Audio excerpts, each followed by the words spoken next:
ವಿಶೇಷ ಚೇತನರ ವಾರ್ತೆಗೆ ಸ್ವಾಗತ. ಸ್ನೇಹಿತರೆ, ನಮ್ಮ ವಿಶೇಷ ಚೇತನರಿಗೆ ಮಾನ್ಯ ಮುಖ್ಯಮಂತ್ರಿಗಳು ಉಪಮುಖ್ಯಮಂತ್ರಿಗಳಿಗೆ ಒಂದು ಮನವಿಯನ್ನು ಒಂದು ಸಂಸ್ಥೆ ಸಲ್ಲಿಸಿದೆ. ಆ ಮನವಿಯಲ್ಲಿ ಏನೆಲ್ಲ ಬೇಡಿಕೆಗಳಿದೆ, ಯಾರು ಆ ಮನವಿಯನ್ನು ಸಲ್ಲಿಸಿದ್ದಾರೆ ಅಂತಕ್ಕಂಥ ವಿಷಯವನ್ನು ನಿಮಗೆ ಹೇಳ್ತಾ ಹೋಗ್ತೀನಿ. ನಮ್ಮ ಚಾನಲ್ ವಿಶೇಷ ಚೇತನರ ವಾರ್ತೆ ಸಬ್ಸ್ಕ್ರೈಬ್ ಆಗಿಲ್ಲ ಅಂದರೆ ಈಗಲೇ ಸಬ್ಸ್ಕ್ರೈಬ್ ಮಾಡಿಕೊಂಡು ಈ ವಿಡಿಯೋಗೆ ಒಂದು ಲೈಕ್ ಕೊಡಿ. ಪ್ರತಿದಿನ ನಮ್ಮ ಚಾನಲ್ ಇದೇ ರೀತಿ ವೀಕ್ಷಣೆ ಮಾಡಿ. The Indian physical handicap welfare association Chamarajpet Bengaluru ಇವರು ಮಾನ್ಯ ಮುಖ್ಯಮಂತ್ರಿಗಳಿಗೆ ಒಂದು ಮನವಿ ಪತ್ರವನ್ನು ಸಲ್ಲಿಸುವ ಮೂಲಕ ವಿಶೇಷ ಚೇತನರ ಎಲ್ಲ ಬೇಡಿಕೆಗಳನ್ನು ಈ ಬಜೆಟಲ್ಲಿ ಈಡೇರಿಸಬೇಕು ಅಂತೇಳ್ಬಿಟ್ಟು ಅವರು ಕೇಳ್ಕೊಂಡಿದ್ದಾರೆ. ಮೊದಲನೇದಾಗಿ ಅವರು ನಮ್ಮ ವಿಶೇಷ ಚೇತನರಿಗೆ ಏನೆಲ್ಲ ಬೇಡಿಕೆಗಳನ್ನು ಇಟ್ಟಿದ್ದಾರೆ ಅಂತ ನೋಡೋದಾದರೆ, 224 ತಾಲೂಕುಗಳಲ್ಲಿ ಸಂಚರಿಸಲು ಕ್ಯಾರಿ ವಾಹನ ನೀಡಬೇಕು. ತಮ್ಮ ಸರ್ಕಾರದಿಂದ ಅನುಷ್ಠಾನಗೊಂಡ 2016 ಅಧಿನಿಯಮದಂತೆ ಪ್ರತಿ ತಾಲೂಕು ಜಿಲ್ಲಾ ಮಟ್ಟದಲ್ಲಿ ಪ್ರಚಾರಗೊಳಿಸಿ ಅಂಗವಿಕಲರಿಗೆ ಅನುಕೂಲ ಮಾಡಿಕೊಳ್ಳಬೇಕು.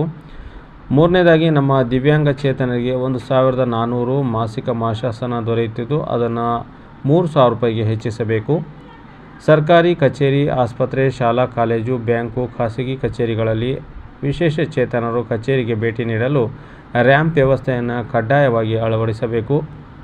ಆವಾಸ್ ಯೋಜನೆಯಡಿಯಲ್ಲಿ ವಿಶೇಷ ಚೇತನರಿಗೆ ವಸತಿ ಸೌಲಭ್ಯವನ್ನು ಒದಗಿಸಬೇಕು. ಕರ್ನಾಟಕ ರಾಜ್ಯದಲ್ಲಿರುವ ಎಲ್ಲ ವಿಶೇಷ ಚೇತನರ ಸರ್ವತೋಮುಖ ಅಭಿವೃದ್ಧಿಗಾಗಿ ಮತ್ತು ವಿವಿಧೋದ್ದೇಶ ಯೋಜನೆಗಳಿಗೆ ಅನುದಾನ ನೀಡಲು ವಿಶೇಷ ಚೇತನರ ಅಭಿವೃದ್ಧಿ ನಿಗಮವನ್ನು ಕೂಡಲೇ ಸ್ಥಾಪನೆ ಮಾಡಬೇಕು. ವಿಶೇಷ ಚೇತನರಿಗೆ ಸರ್ಕಾರಿ ಕಚೇರಿ, ಬ್ಯಾಂಕು, ಖಾಸಗಿ ಕಚೇರಿಗಳಲ್ಲಿ ಕೆಲಸ ಮಾಡಲು ತಾಂತ್ರಿಕ ಶಿಕ್ಷಣದ ಅವಶ್ಯಕತೆ ಇದೆ. ಆದ್ದರಿಂದ ಅವರಿಗೆ ಕಡಿಮೆ ವೆಚ್ಚದಲ್ಲಿ ತಾಂತ್ರಿಕ ಶಿಕ್ಷಣದ ತರಬೇತಿಯನ್ನು ನೀಡಿ ಉಚಿತ ಲ್ಯಾಪ್ಟಾಪ್ ನೀಡಬೇಕು.